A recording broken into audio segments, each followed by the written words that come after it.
vampires rather than fearing them. But this family has taken the whole vampire thing. Don't see a family, I just see a goth couple. Where's the kids, lads?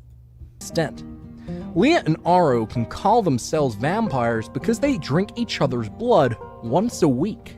Right. They even shoot video. I don't disbelieve that they do, because just looking, it kind of looks like they might do that. Do you know? There's a bit of a fucking vibe about them.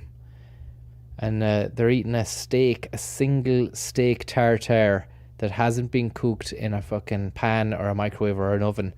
And 2 singular candles on a table there that you would... it's not big enough for a family. So where's the family? You know, they're talking about the family. I don't see any pictures of the kids. It's just lions. There's a couple of snow leopards there behind them. Then there's a couple of wild tigers. And then a fucking who knows what behind there.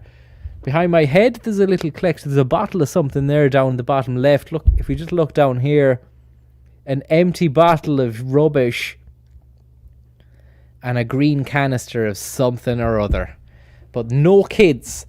And would you answer the question though? Would you want them to have kids if this is the crack that they're at? Videos of themselves drinking the blood. Both Leah and Aro dressed Did you see that then? black.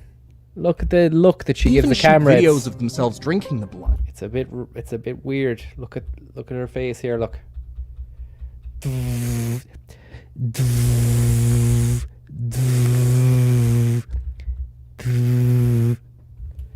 Dolls and figurines, toys.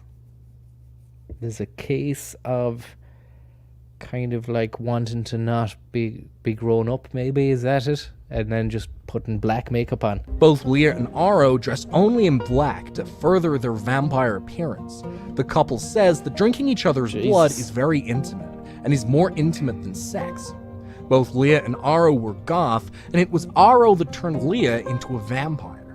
They were only dating for a few months when Aro proposed, and Leah says that if she goes without drinking blood for an extended period of time, that she feels weak. They say that drinking each other's blood is a way to connect on the deepest level possible. He's meant to Brittany be interviewed, and Abby Hensel. I've seen these guys Brittany before. and Abby are I've seen conjoined. these guys before. It's nothing new. It's just Siamese, isn't it? For the day. Dad, David, is 43 years old and he drives a train. His job has him working very inflexible shifts, leaving Alexis to do much of the work around the house. But David was diagnosed with Parkinson's disease 5 years ago, but he still helps out with the kids and even cooks dinner on occasion. When Alexis does have some time... I don't think it's... that's not an unusual family. That's just... Thanks for the tip. Unfortunate family, is it? Craig, thanks very much, Craig. I hope you're doing well. I hope you're doing well. I've just discovered 10 spots on Spotify and can wholeheartedly say I've not been this happy in a long time. Now when I pull up to work in style, it's the proper way. Thanks very much for the tip there, Craig. What makes this family so unique is that when John reunited with his daughter, they became a couple and started a family of their own. Oh, Christ. John's daughter, Jenny, was 31 years old when she was reunited with her Fucking father. hell. Fucking She already had 2 children from a previous marriage. State of When that, she man. met her father, Jenny fell in love with him. State and of they that, had man. 2 children together. Fucking In 2009, they separated. Fucking state after of you, they man. admitted to incest. The State of judge you. put them on a good behavior bond. Good which was behavior for incest. It's the opposite of good behavior, is it not? I now sentence you to 0 years for good behavior. What's the fucking world coming to? why they were forced to separate. They say they now live like a typical family as father and daughter. There are many people who disagree with the fact that this father and daughter started a family together, but Jenny says that the heart wants what the heart wants. The Gridzon-Eulis family. Oh, I've seen these guys. They go around on all fours. They're really fast. They're nippy. You wouldn't want to fucking cross them because they'd fucking run after you really fast. And it looks silly, but it works for them. This family is from Turkey, and what makes them so much more different than your typical family is the way they walk. The children in the family don't just walk on their legs, Crazy bit of but they business. also walk on their hands. Crazy bit of Their business. method of walking is called bear crawl, and they were introduced to the world by... That isn't them. That's actually motion capture footage from Resident Evil 4, which, you know, when you get into the village at the beginning.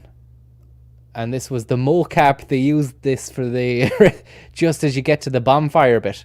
I'll show you here.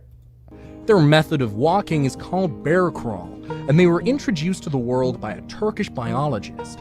The reason the family walks on all fours is that they have very poor vision and cannot see well enough to walk on just 2 legs. According to the biologist, the family has a genetic mutation on the number 17 chromosome. The mutation affects the part of the brain called the cerebellum, which is responsible for body balance. The family does what they can to live happily, but sadly, people in the village often mock them for the way they walk. The Bannon Family. Linda Bannon and her son Timmy are from Chicago, Illinois. They were both born with Holt-Oram syndrome. This is a genetic condition that affects the upper limbs and the heart. Linda was the only one of the children in her family to be born without arms, and she was treated the same way as her other siblings. Her parents wanted to make sure that Linda had the same... Linda and Timmy used their feet to handle everyday tasks like brushing their teeth or their hair. Timmy and Linda are both excellent swimmers, and Timmy was on his school's swimming team. When he turned 14, he joined the... Pickled onions, thank you very much. And Frank the Trucker, Craig, Eddie Durkin, Leg Fen, Schlug, Tommy Hannon, thank you very much. I hope you're getting on well, lads. Thanks for the tip. I don't know about you, but this has just descended into madness. School's football team is a kicker. The family is well known because they have a disability, but they don't let it stop them from doing the things they love. The Bunker Family. Fucking hell, the bunkers.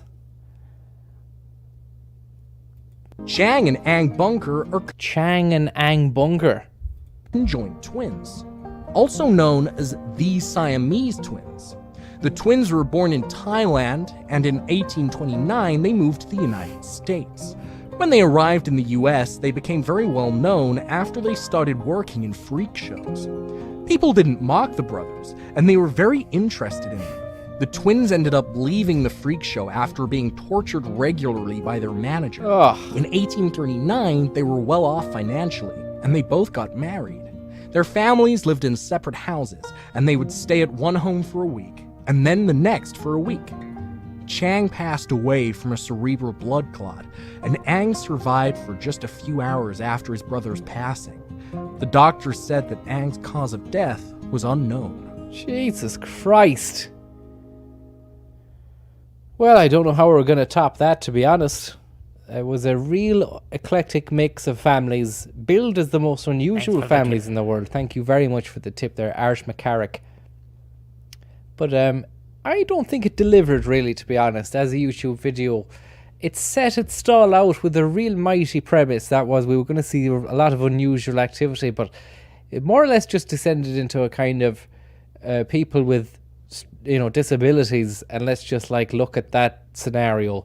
The family dynamic wasn't really in it much, you know. There was one. It was just Siamese twins. Like, you didn't see what the family life was going on in there. Thank you very much, Pickled Onions. Once heard of a man whose beard wouldn't stop growing till he was gifted a razor on his 50th birthday by concerned family members. That's an interesting tale, Pickled, and hopefully we'll come across that fella at some other stage, although I think we're off the unusual family buzz for the rest of the evening. Eddie Durkin, thanks very much for your tip. You say, Viper, SIM cards after getting, won't say that, by Schleigo Boys for owing serious dollar for hash. Hopefully that's not the case and he is fine.